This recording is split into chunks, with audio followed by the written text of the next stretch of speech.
Good morning, students. Welcome back to Sahitya classes. I am Sayan, your literature tutor, and I will start with a new topic as I have told you. But उससे पहले जैसा कि हर बार कुछ ना कुछ questions remaining रह जाते हैं, doubts आपके कुछ रहते हैं. I will clear that. Then I will start with today's topic, that is post modern age. ठीक है, मॉडर्न एज तक कवर हो चुका है आपका. एंड विलियम गोल्डिंग का जो नॉवेल है लॉर्ड ऑफ द फ्लाइज, वो आपका पोस्ट मॉडर्न में आएगा. That's I have to teach you post modern first. Where is today's PDF?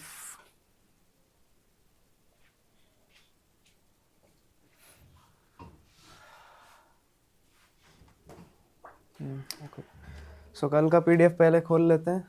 जो रिमेनिंग पार्ट टॉपिक्स कुछ थे, थीम्स मैंने आपको कल डिस्कस कर दिया था इसका. वंस अगेन जो 3-4 थीम मेन है, that is world war, post world war scenario, जो पर्सपेक्टिव हमने देखा. Trauma, post world war trauma. ठीक है, पीटीएसडी क्या होता है? Post traumatic stress disorder. Septimus Smith was suffering from it and Clarissa Dalloway was connecting her spirituality herself with Septimus Smith, and she didn't, means you can say she was not sad at the death of Septimus Smith. ठीक है, she celebrated his death. Why? Because she was connecting his whole life with herself, his homosexuality, his loneliness, ठीक है, his feelings. She was able to connect herself with him. That's why she celebrated his death and she joined the party again. ठीक है. Yes, good morning to all the students.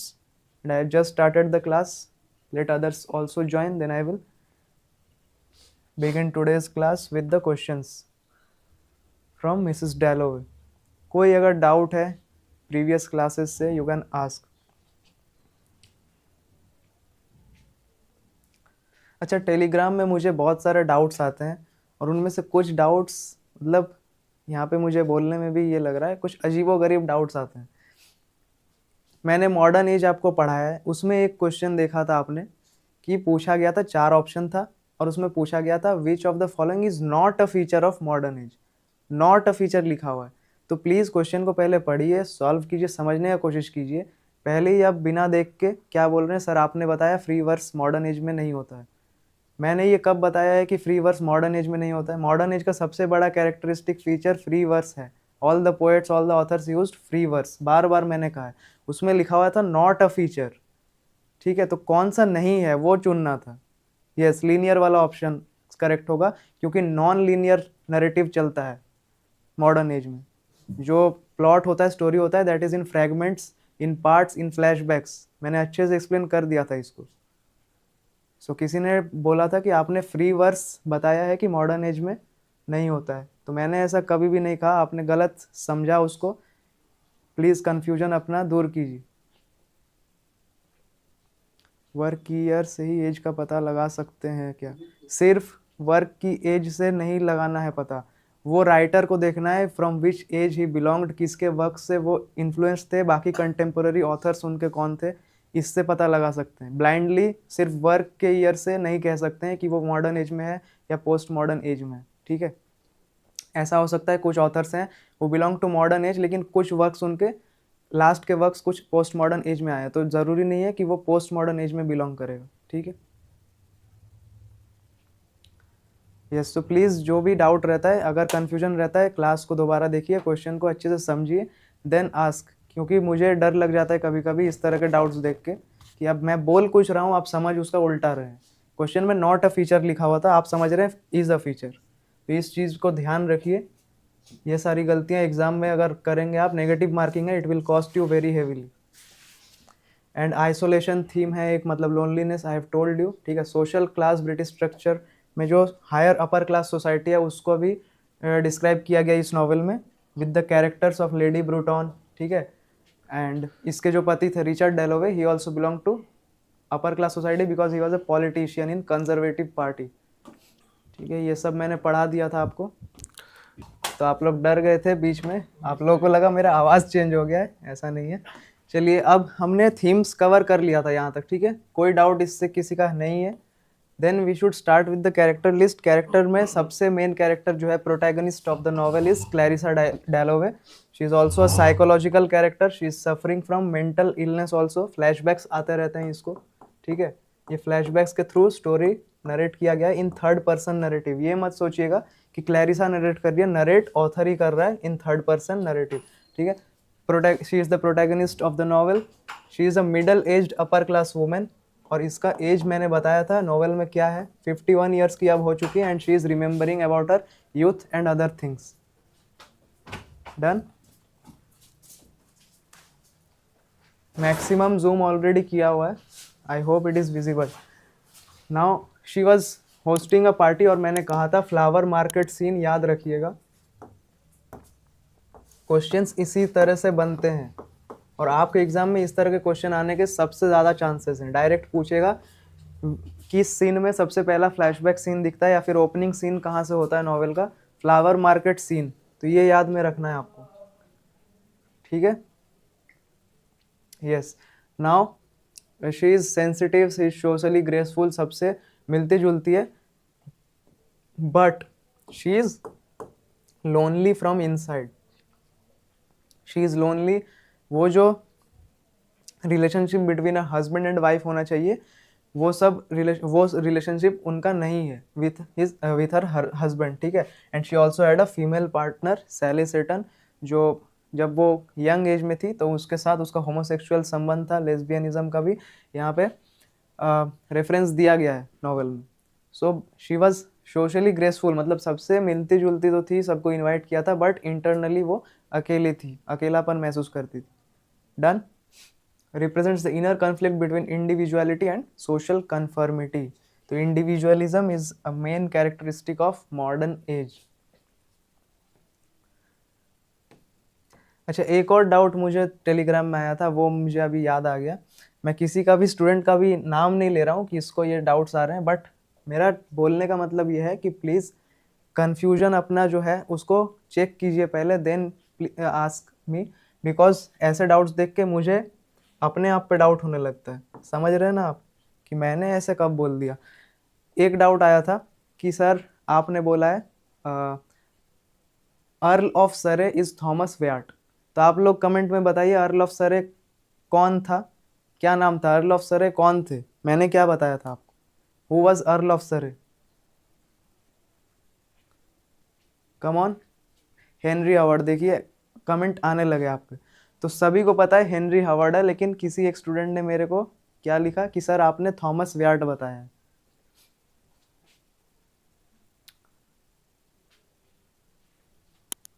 देखिए Henry Howard, और वो student कह रहे हैं कि Vineet sir ने थॉमस व्याट कहा है, आपने हेनरी हावर्ड पढ़ाया है, तो थॉमस व्याट है या फिर हेनरी हावर्ड है अर्ल ऑफ सरे।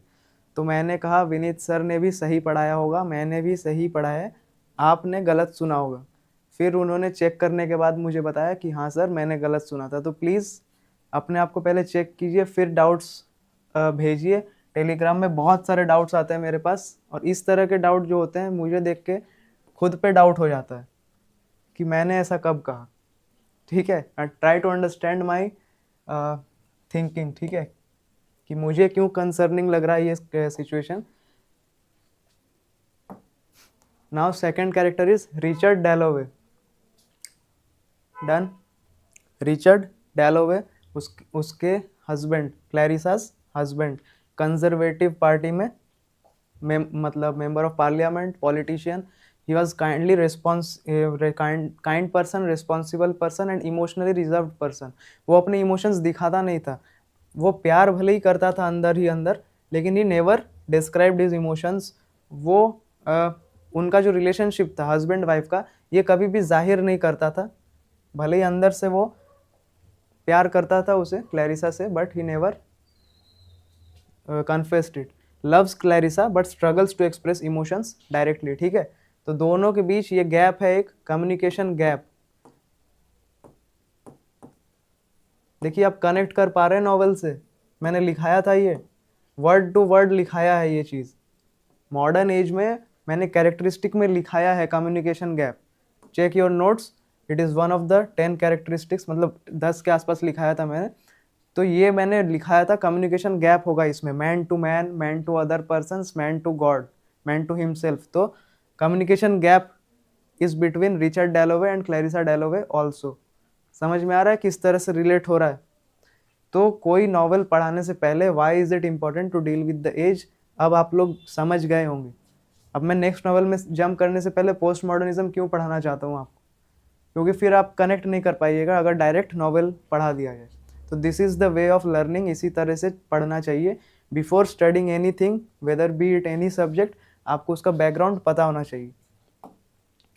उसके बाद Elizabeth डैलोवे, she is daughter of Richard and Clarissa, Clarissa and Richards daughter. She is gentle, शाई एंड एडमायर्ड बाय मेनी, इसे बहुत लोग पसंद करते हैं। लेट मी जूम इट, इसे बहुत से लोग पसंद करते हैं एलिजाबेथ को, और उनमें से एक है उनकी टीचर किलमैन, याद है मिस किलमैन। तो उसकी इन्फ्लुएंस को, इसके टीचर के इन्फ्लुएंस को पसंद कौन नहीं करता था? क्लैरिसा बिल्कुल भी किलमैन को पसंद नहीं करती थी, मिस किलमैन को, क्योंकि she tried to convert Elizabeth into Christianity. Now suggest possible independence beyond traditional roles for women. तो शी मतलब she showed certain kind of independence जो फीमेल्स को नहीं मिलती थी, but she shows certain amount of independence. ठीक है, समझ में आ गया। उसके बाद Peter Walsh, he is also main character of the novel. Clarissa का दोस्त था ये बर्टन में, ठीक है। आप Burton I have mentioned yesterday also her home town. तो ये लोग दोस्त थे एंड इसने उसे एक टाइम पे प्रपोज किया था, बट क्लैरिसा ने मना कर दिया था। क्लैरिसा चोज रिचर्ड, उसे लगा he is more stable, he is more influential, so उसने उससे शादी कर लिया। He is impulsive, emotional and restless, returns from India, मैंने कहा था इंडिया में ये काम कर रहा था with under British government, and still obsessed with Clarissa, लेकिन अब भी क्लैरिसा के पीछे पड़ा हुआ है ये, उससे अभी भी थोड़ा बहुत प्यार करता है। Represents romantic idealism versus practical life. Done. He is still romantic, following romantic idealism beyond practical life. तो लव जो होता है it does not considers practicality, practicality के परे होगा तभी लव होगा वो, ये आप लोगों को पता होगा। आप लोग मेरे से ज़्यादा ही एक्सपीरियंस्ड होंगे ज़्यादातर लोग, and you all know that.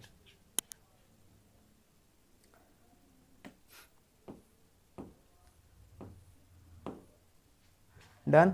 Now Sally Seton, her female friend, homosexual reference, Clarissa's childhood friend and symbol of youthful rebellion, bold, unconventional and free spirited। ठीक है, later she becomes Lady Rosseter, क्योंकि ये Lord Rosseter से शादी कर लेती है, and leads a practical domestic life. मैंने कहा था ये शादी कर लेती है, she becomes a very mature women now. Her bond with Clarissa hints at deep emotional and perhaps sexual connection.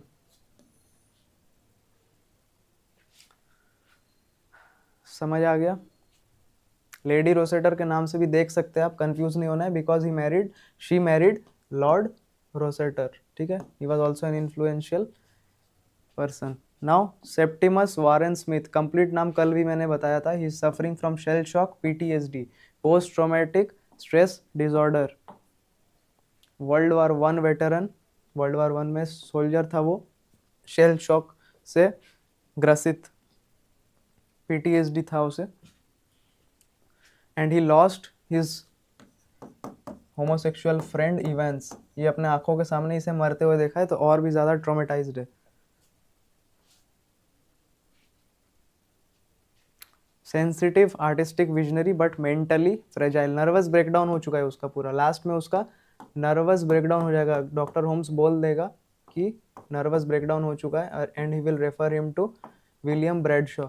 और लास्ट में क्या होता है, यू ऑल नो, ये ह्यूमैनिटी से इसका विश्वास उठ चुका होता है।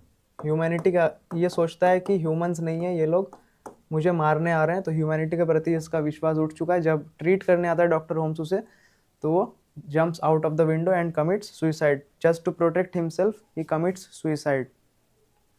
Ultimately commits suicide to escape societal oppression. Considered Clarissa's spiritual double. तो क्लैरिसा का स्पिरिट जो है इससे मैच करता था, इसके फीलिंग्स, इमोशंस इससे मैच करते थे, पहले ही बताया मैंने। इसकी वाइफ ल्यूक्रेजिया, रिमेंबर रेजिया के नाम से भी जानी जाती है, तो Lucrezia Smith, Septimus's devoted Italian wife. कहाँ से थी ये? इटली से थी, तो Italian wife, she was in Italian. ये याद रखिएगा, पूछा जा सकता है, अगर पूछा जाता है तो it will be a tough question. जिन्होंने नहीं पढ़ा होगा इन डेप्थ उनका गलत होगा। She was Italian, loving but frustrated, struggling with Septimus's worsening mental state. She was also suffering from loneliness. Her desires were not fulfilled, whether be it mental or sexual. Represents the emotional burden carried by families of mentally ill soldiers. तो ये world war के effects को दिखाता है, उनके families कैसे affected हुए, wives children कैसे अफेक्टेड हुए, ये सारी चीज यहाँ पे दिखाई गई है. डन. हैट मेकिंग सीन मैंने बताया था, मरने से पहले वो हैट बना रही थी Lucrezia for him when he committed suicide. Sir William Bradshaw ये साइक्रियाटिस्ट था सेप्टिमस स्मिथ का. I have told you, very famous psychiatrist. पैसे वाला था, एरिस्टोक्रेटिक क्लास से था. Enforces conformity through his doctrine of proportion. उसका कोई एक थ्योरी था, कंसेप्ट था, प्रोपोर्शन को ये पॉपुलराइज किया था. Symbolizes oppressive authority and the failure of mental health system. Done. तो वर्ल्ड वार ने मेंटल हेल्थ सिस्टम को बिल्कुल ही हिला के रख दिया था, कोई भी ट्रीटमेंट करने में सफल नहीं हुआ. It symbolises that.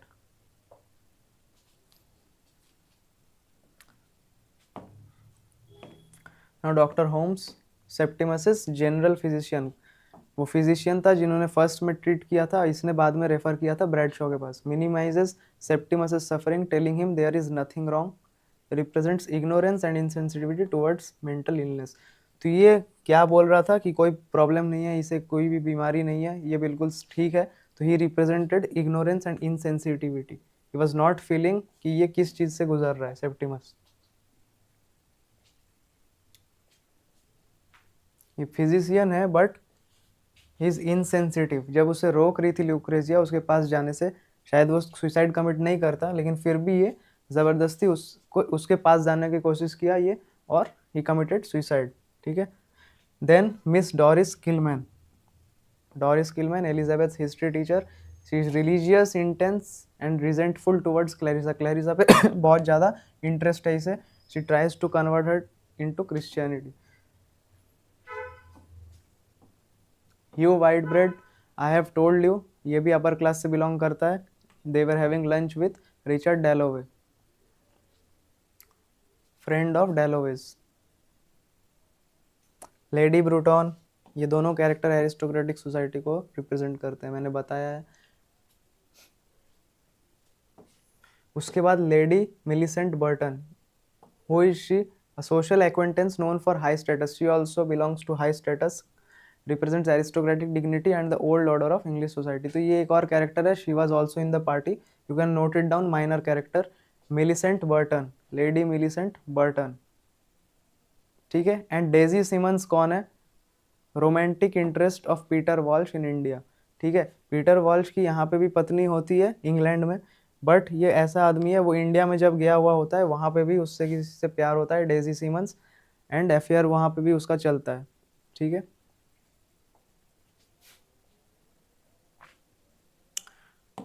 Daisy Simmons is the love interest of Peter Walsh in India. You can note it down. ये क्वेश्चन बन सकते हैं. पीटर वॉल्श का इंडिया में लव इंटरेस्ट कौन था? Daisy Simmons. डन. इवेंस पता है आपको, सेप्टिमस का friend who died in the war. और सेप्टिमस को हेलुसिनेशंस होते थे, ट्रॉमा अटैक, पैनिक अटैक जब होता था, ही हेलुसिनेटेड. ठीक है. स्मिथ को हेलुसिनेशंस आते थे और वो किसको सोचता था? इवेंट्स नज़र आता था, उस हेलुसिनेशन होता. हेलुसिनेशन क्या होता है आपको पता है? भ्रम, भ्रमित हो जाना, जो चीज़ नहीं हो रहा है उसे देख पाना. Ellie Henderson, another minor character.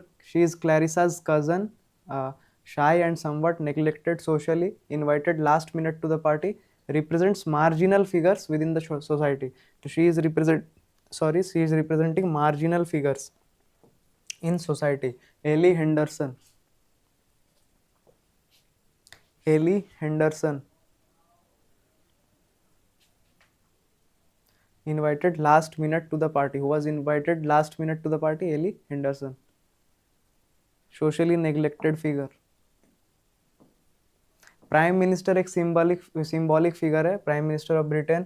यहाँ पे दिखाया गया है कि he is invited a symbolic presence at Clarissa's party, और ये क्या रिप्रेजेंट करता है? Authority, power and British national identity. Anti climactic character है ये, एंटी क्लाइमेक्स की तरह काम करता है ये। इसका कोई ज़रूरत नहीं था यहाँ दिखाना, बट दिखाया गया है कि for some time he visits to the party, comes to the party, symbolic presence at Clarissa's party. बस सिंबॉलिक प्रेजेंस दिखाया गया है to show authority, power. Clear? Now important lines from the novel. There are some important lines you can say. Mrs. Dalloway said she would buy the flowers herself. ठीक है, तो Mrs डैलोवे खुद जो flower market से flower लेने गई, तो ये क्या शो करता है? ये वुमेन्स कंडीशन शो करता है, एंड यू कैन से कि फेमिनिस्ट पर्सपेक्टिव शो कर रहा है कि she is herself organising the party, she is herself doing everything.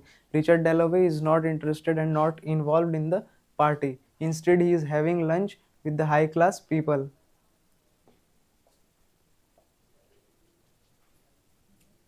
Stream of consciousness होता है यहाँ पे उसे, इस लाइन के बाद आप देखिएगा स्ट्रीम ऑफ कॉन्शियसनेस स्टार्ट हो जाता है। Fear no more the heat O the sun. This line is told by Clarissa. She remembers something, reflects themes of mortality, comfort and acceptance of death. और ये कहाँ से लिया गया है? This line is taken from Shakespeare's Cymbeline, play of Shakespeare, यहाँ से लिया गया है। Fear no more the heat O the sun. Now she is accepting death, she is not having any fear of heat of the sun is compared to death. ठीक है। Third line you can write down, he would not go mad, he would kill himself. Septimus के बारे में कहा जा रहा है ये he will kill himself, he will commit suicide.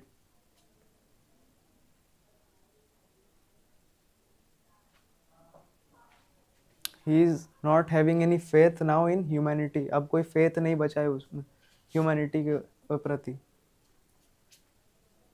Clear? Two more lines, then we will start the questions. She felt very young, at the same time unspeakably aged.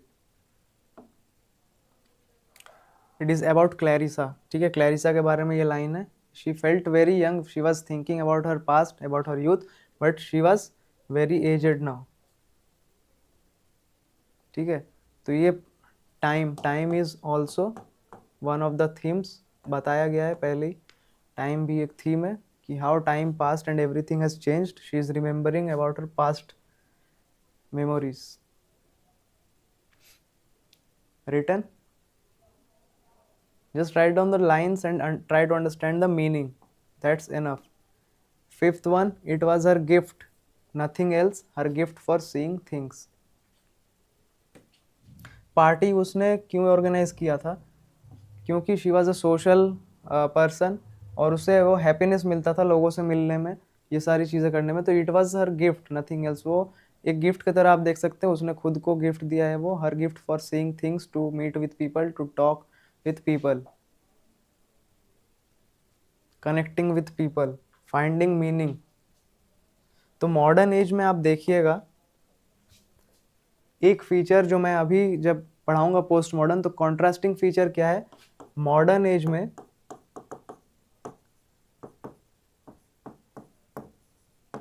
people are trying to find meaning, we are trying to find meaning in modern age, but post modern में क्या हो जाएगा? Post modern में हमें ये पता चल जाएगा कि लाइफ इज मीनिंगलेस। अब हम बोलेंगे कुछ भी नहीं रखा है इसमें, लाइफ इज मीनिंगलेस। तो ये कॉन्ट्रास्टिंग फीचर है दोनों के बीच, समझ में आ रहा है?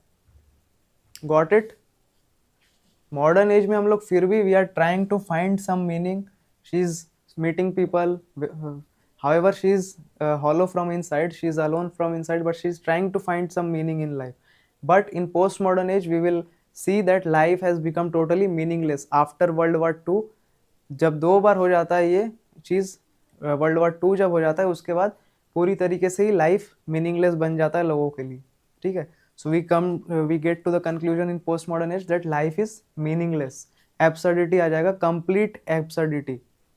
Complete absurdity will be seen in the literature also. Incomplete works will be seen.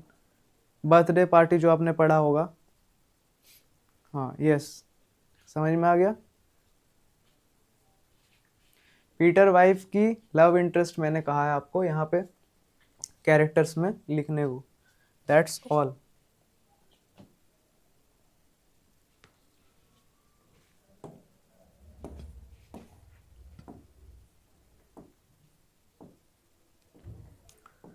Daisy Simmons मैंने कहा आपको लव इंटरेस्ट, ठीक है, love interest in India.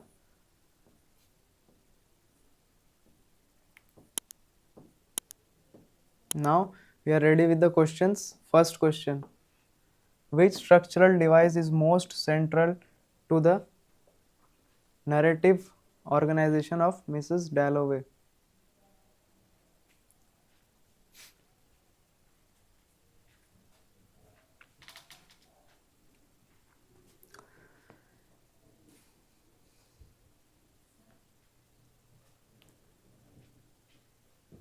Very good. मैंने आपको बताया था इंटीरियर मोनोलॉग है, फ्लैशबैक्स है, fragmented with temporal fragmentation. Total fragmentation नहीं है, कुछ पार्ट्स में कहीं कहीं दिखाया गया है. And it is a single day story bounded by single day. और मैंने कहा था कब हुआ था, मिड जून 1923 का बात है. Remember this. Then question number 2: Big Ben in the novel most consistently symbolises. Big Ben कल बताया था मैंने, बिग बैन भी एक सिंबल की तरह काम करता है. What does it symbolise? Big Ben क्या है? क्लॉक टावर है in London near Thames river. तो it is C the oppressive regularity of chronological time. Time is oppressive here. Time is shown represented as oppressive. ठीक है, time passes away, everything changes, everything becomes just a memory. Done. 2 का C हो गया. Question number 3: Septimus's suicide is interpreted by Clarissa as. Come on, analyze the question, then answer this. Try to answer this after reading all the options. कभी भी 1-2 option देख के answer mark नहीं करना है. 4 ऑप्शन दिए जाते हैं पढ़ने के लिए. मैं भी पहले जब इमैच्योर था तो 4 ऑप्शंस नहीं पढ़ता था. जो एक बार में सही लगता था वो मार्क कर देता था. But it is an immature act. आपको चारों ऑप्शन पढ़ना है and then try to answer this. Very good. C will be the answer again. It is a defiance against societal tyranny. So his act of committing suicide is basically against it. It is a protest against the present society. The societal tyranny के against, oppression के against, it was a defense. He tried to save himself. It was actually a protest against the society. Done.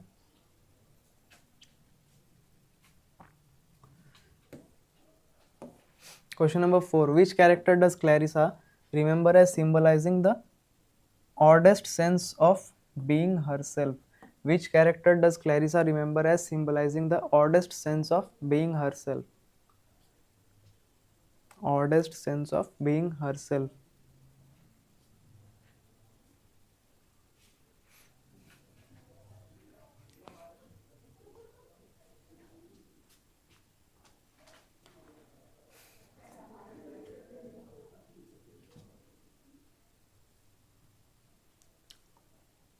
Very good. ज़्यादातर लोगों का C आया है. C is the actual answer. Sally Seton. ठीक है, Sally Seton is basically symbolising the oddest sense of being herself. क्यों? क्योंकि ये दोनों लव इंटरेस्ट हुआ करते थे एक टाइम पे. क्लैरिसा डैलोवे, मतलब Clarissa and Sally Seton use to be very good friends, very close friends, and sexual relationships थे दोनों में. अब उसको देख के आफ्टर डिकेड्स जब वो देख रही है उसको, and she has now become a mature woman, she has 5 sons, so she is shocked and she is telling that It is the oddest sense of being herself. How she has changed with time. Now question number 5. Lady Bruton's luncheons are particularly associated with. ये scene मैंने depth में आपको नहीं बताया था इस जगह पे। लेडी ब्रूटन और वो लोग जब लंच कर रहे होते हैं तो ये लोग इमिग्रेशन के लिए लेटर लिख रहे होते हैं। पॉलिटिशियंस होते हैं, ये लोग बड़े आदमी होते हैं, तो इमिग्रेशन को लेकर कुछ लेटर लिख रहे होते हैं। इमिग्रेशन मतलब एक कंट्री से दूसरे कंट्री जाना। तो now try to solve the answer. B is the answer. ठीक है, ये चीज मेंशन्ड है आपके इसमें पीडीएफ में मेंशन्ड है, you will get it. Ambitions related to immigration schemes and imperial politics. You discussing about politics, immigration schemes, लोग इधर से उधर जाते हैं, उसके बारे में कुछ लेटर्स लिखा जा रहा था। ब्लर दिख रहा है बोर्ड? क्या बोर्ड ब्लर दिख रहा है all the time? Tell me.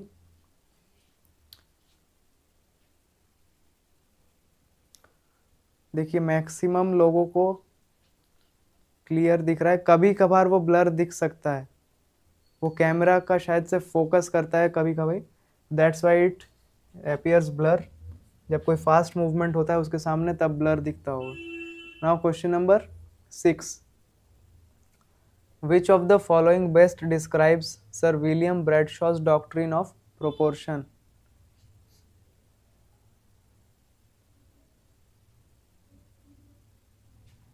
A belief in ethical balance in medical practice, a system enforcing social conformity and suppressing individuality.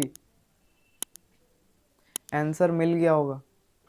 Very good, yes, बहुत बढ़िया, ये आप लोगों ने सही आंसर दिया है सभी ने। A system enforcing social conformity and suppressing individuality. तो विलियम ब्रैडशॉ जो था वो बाकी लोगों के वॉइसेस को सप्रेस करता था, उसे मेंटल हॉस्पिटल भेज दिया without analysing his mental health, उसे मेंटल हेल्थ हॉस्पिटल भेज दिया गया सेप्टिमस स्मिथ को। तो ही सप्रेस्ड इंडिविजुअलिटी, उसके इमोशंस नहीं समझा वो, सोशल कन्फर्मिटी ही जो है इम्पोज कर दिया गया किसी के ऊपर। तो 6 का बी होगा। Done. Question number 7. The novel's narrative technique is best described as.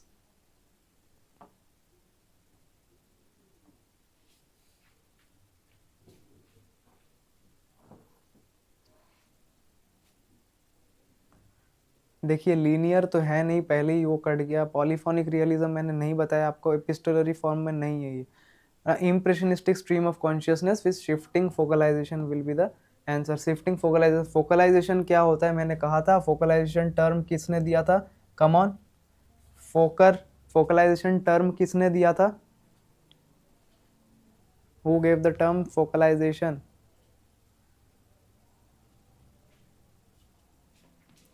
कल ही बताया था।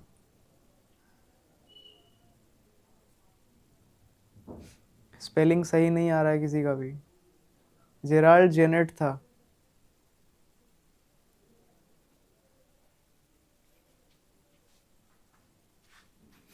No one is coming up with the correct spelling.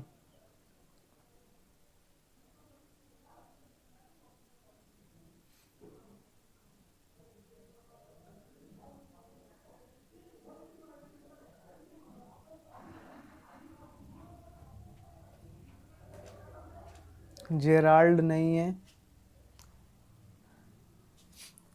Gerald नहीं है, जेरार्ड है। जेरार्ड जेनेट फ्रेंच क्रिटिक था।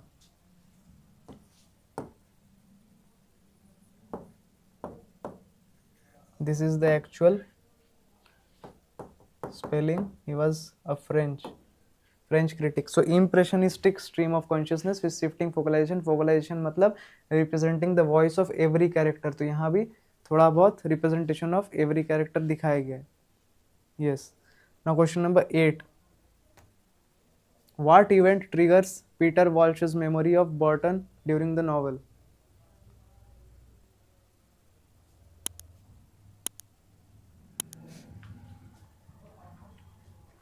इसका आंसर थोड़ा सा कंफ्यूजिंग है, try to solve this.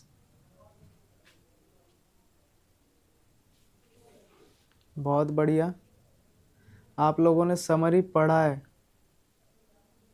Very good. तो ये जब पार्क में चला जाता है, वहाँ से निकलने के बाद, क्लैरिसा से मिलने के बाद वो पार्क में जाता है, तो वहाँ पे उसे कोई यंग कपल दिखता है जिससे उसको प्रीवियस प्रीवियस अपना यूथ का याद आ जाता है, प्रीवियस पास्ट टाइम के बारे में याद आता है, बॉर्टन के बारे में याद आता है। ठीक है, D will be the answer.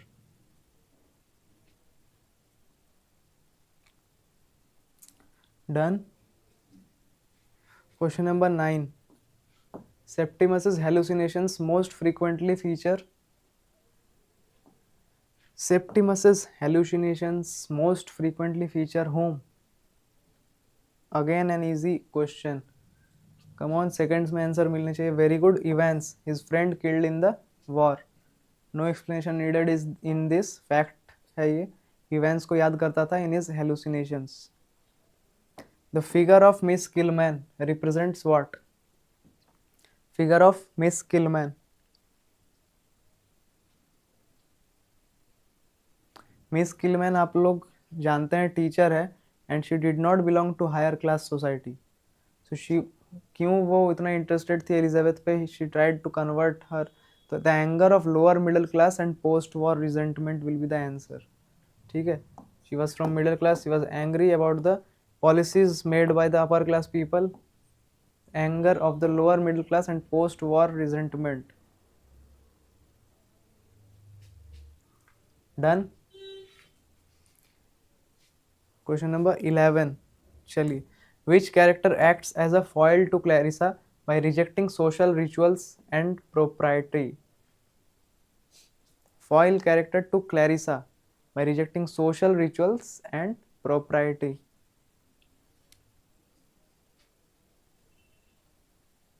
Come on, who was changed? Who was a changed character after many years?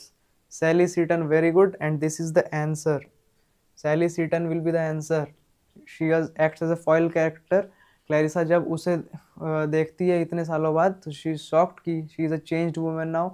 She is mature. She has married a very wealthy person, rich person. She is having 5 sons also. Once she was having homosexual relationships with her. Done. So A will be the answer. So now how she has repressed her feelings and changed herself, rejected social rituals. Question number 12. The airplane writing in the sky functions primarily as. तो यहाँ पे ना जब वो flower market scene होता है, she is seeing some aeroplanes in the air, she is thinking about something. So what does it signify? It functions as what? Read the options.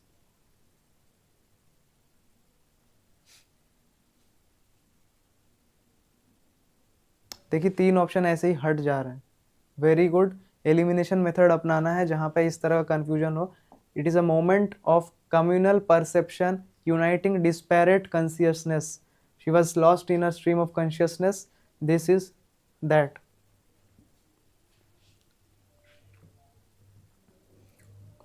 Okay. Question number 13. Clarissa's feeling of being invisible, unseen, unknown at times reflects. She feels that कभी कभी उसे invisible, unseen, unknown लोगों से दूर जाना चाहिए. So what does it signify?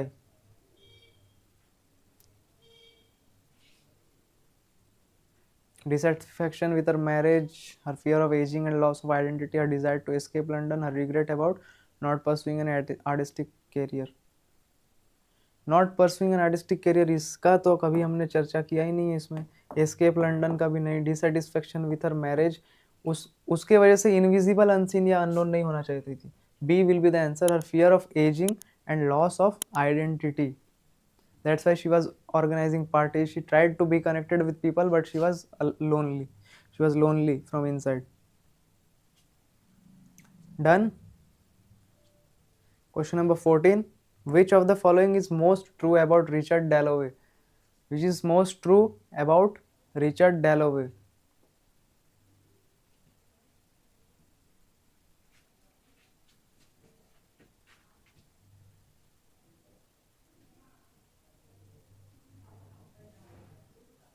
ये आज भी एक्सप्लेन किया है मैंने. सी ही आंसर है इसका. Very good. He is loving but unable to articulate his emotions directly. Communication gap बताया मैंने आपको. C is the answer. चलिए question number 15, last question. The reunion of Clarissa and Sally at the party symbolises what. उनका जो reunion होता है, meeting होता है फिर से, what does it symbolise? The permanence of childhood passion, the tension between youthful idealism and adult responsibility, Clarissa's rejection of upper class values, या फिर Sally's desire to rekindle old romance. Very good. Kalpana, Sumbul, Nivedita, correct. ज़्यादातर लोगों का सही answer आया है. Vinita, Neeraj, very good. Upasana, B is the answer. ठीक है, the tension between youthful idealism, she is thinking about the past also, and किस तरह से एडल्ट होने के बाद सबके ऊपर रिस्पॉन्सिबिलिटी आता है, आ गया है, and how everybody is change now, loss of identity. So tension between youthful idealism and adult responsibility. Now tell me your marks. 15 में से किसे कितना आया? Tell me your marks. You will get this PDF. 15 out of 15, 14 out of 15. Very good.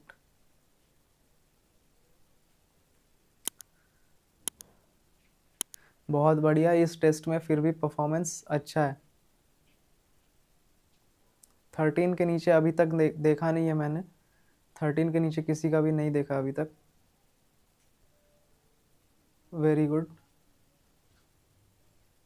15 out of 15 जितने लोगों को आया है, tell me. Avni has scored 15 out of 15. Tiwari, Kusum 15 out of 15. और किसे आया है? Avni, I have told 15 out of 15. Sumbul 15 out of 15. Sadhana Singh, Upasana, very good. Keep it up. Try to score. जिन्हें थोड़ा कम स्कोर आया है, ठीक है, जिन्हें थोड़ा कम आया है, they will also do well in the next test. Don't worry. बस आपको पढ़ना है, जो क्लास में बताया जा रहा है केयरफुली सुनना है.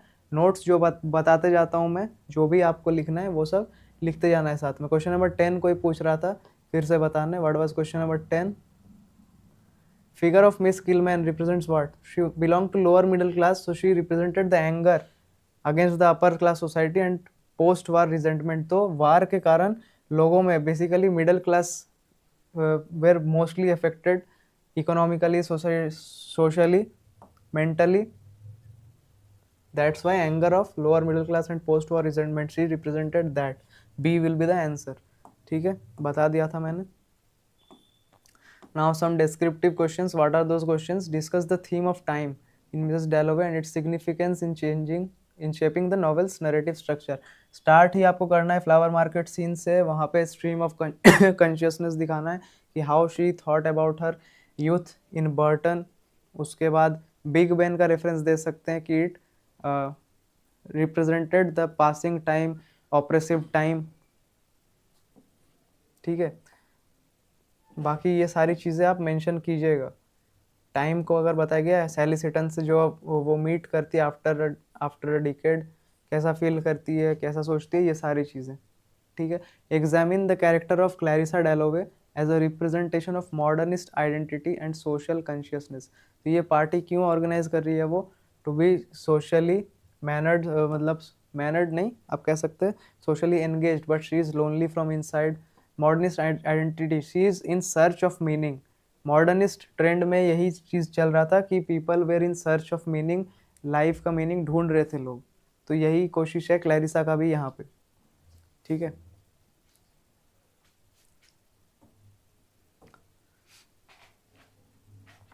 डन. ये आपको मिल जाएगा. You can read it, try to analyse it, try to understand it. कैसे उसका मैरिज कैसा था क्लैरिसा और रिचर्ड का, दोनों में रिलेशनशिप कैसा था. ठीक है. वो सेप्टिमस स्मिथ के सुसाइड से कैसे कनेक्ट कर पा रही थी, सारे चीज़ आप लिख सकते हैं. Analyse the portrayal of mental illness through the character of Septimus Warren Smith in Mrs Dalloway. आराम से लिख सकते हैं इसको। सेप्टिमस स्मिथ को क्या परेशानी थी, पीटीएसडी था, सेल शॉक से इवेंट्स के बारे में लिखना है, उसके पत्नी के साथ उसके संबंध कैसे थे, ठीक है, ये सारी चीज़ें लिखना है। डॉक्टर्स जब आते थे ह्यूमैनिटी के अगेंस्ट वो चला गया था, he was against the society, now he committed suicide as a protest against the society. Done, यहाँ तक हमारा था ये मिसेस डैलोवे का class. It is completed now. कोई क्वेश्चन, कोई डाउट किसी को अगर है, you can ask me now, otherwise I will start with postmodern age today. I am seeing your comments.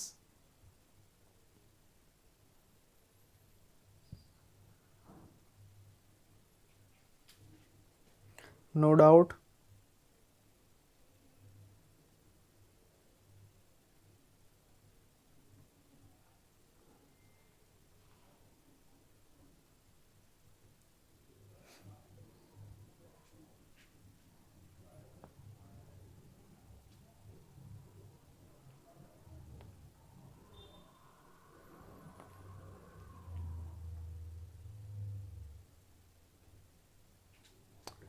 No doubt. Seema is saying crystal clear. Okay, Neeraj is ready for the postmodern age. I am reading all your comments.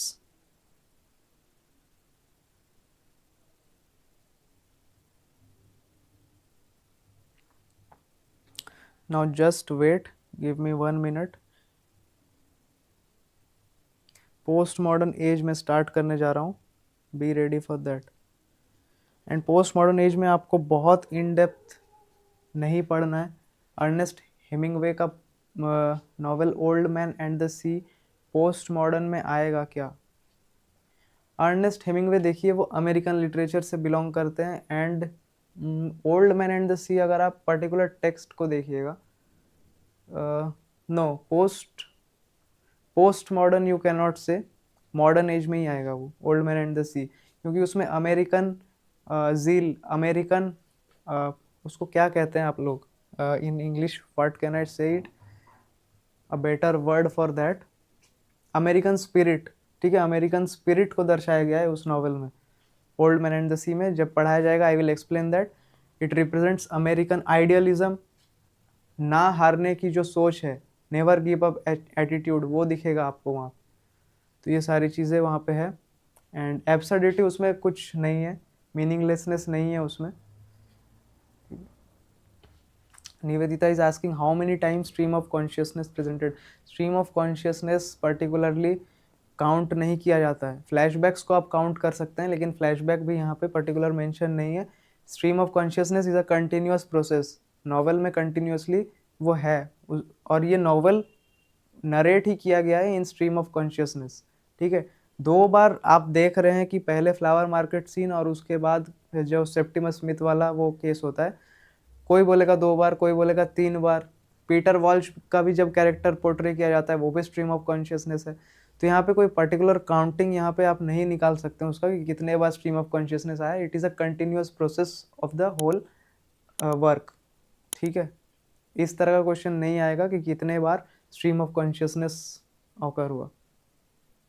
Done, clear, ये doubt clear हो गया। एक reference मैं यहाँ पे Virginia Woolf आपको पढ़ाया था, कल मुझे देना चाहिए था ये रेफरेंस, बट अभी मेरे दिमाग में आया। एक पोस्ट मॉडर्न राइटर है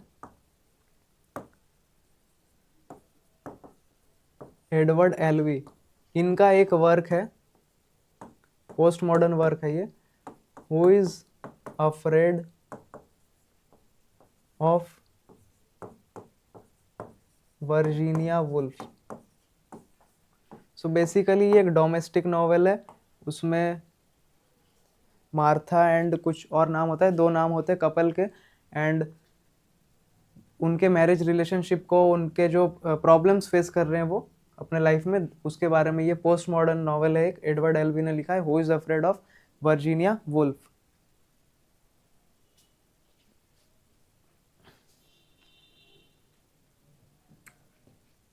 विलियम गोल्डिंग पोस्ट मॉडर्न में आएगा। William Golding post modern author है, बुकर अवार्ड मिला है पैसेज ऑफ राइट्स के लिए। सारा चीज़ पढ़ाया जाएगा, डोंट वरी, कंप्लीट ओवरव्यू दिया जाएगा। Who is afraid of Virginia Woolf, ये रेफरेंस है, ये क्वेश्चन में आ सकता है, नोट इट डाउन।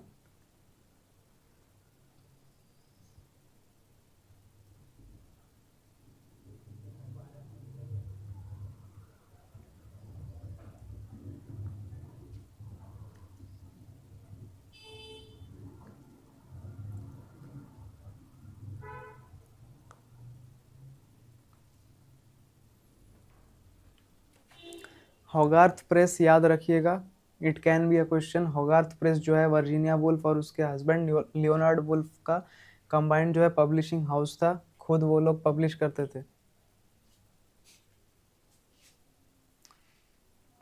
किस रेफरेंस में वर्जीनिया वुल्फ पढ़ाया था ना, उसी रेफरेंस में याद कीजिए, उसी रेफरेंस में याद करके रखिए कि एडवर्ड एल्वी ने उनके नाम का यूज करके एक लिखा था work, who is afraid of Virginia Woolf. Post modern writer है।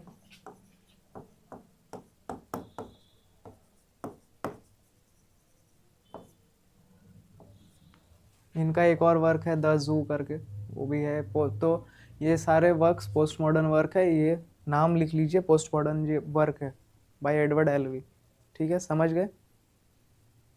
वर्जीनिया वुल्फ ने सुइसाइड क्यों किया था, तो बताया तो मैंने, वर्जीनिया वुल्फ का जब मैंने बायोग्राफी बताया था, आई हैव टोल्ड यू कि she was sexually oppressed when she was very young. उसके बाद उनके मदर का डेथ, फिर फादर का डेथ, फिर उनका जो लव लाइफ है, homosexual affair with Vita Sackville West, उनका मैरिज रिलेशनशिप अच्छा नहीं था, शी फेल्ट लोनली, ये सारी चीज़ें थी। उनको बाइपोलर डिसऑर्डर था।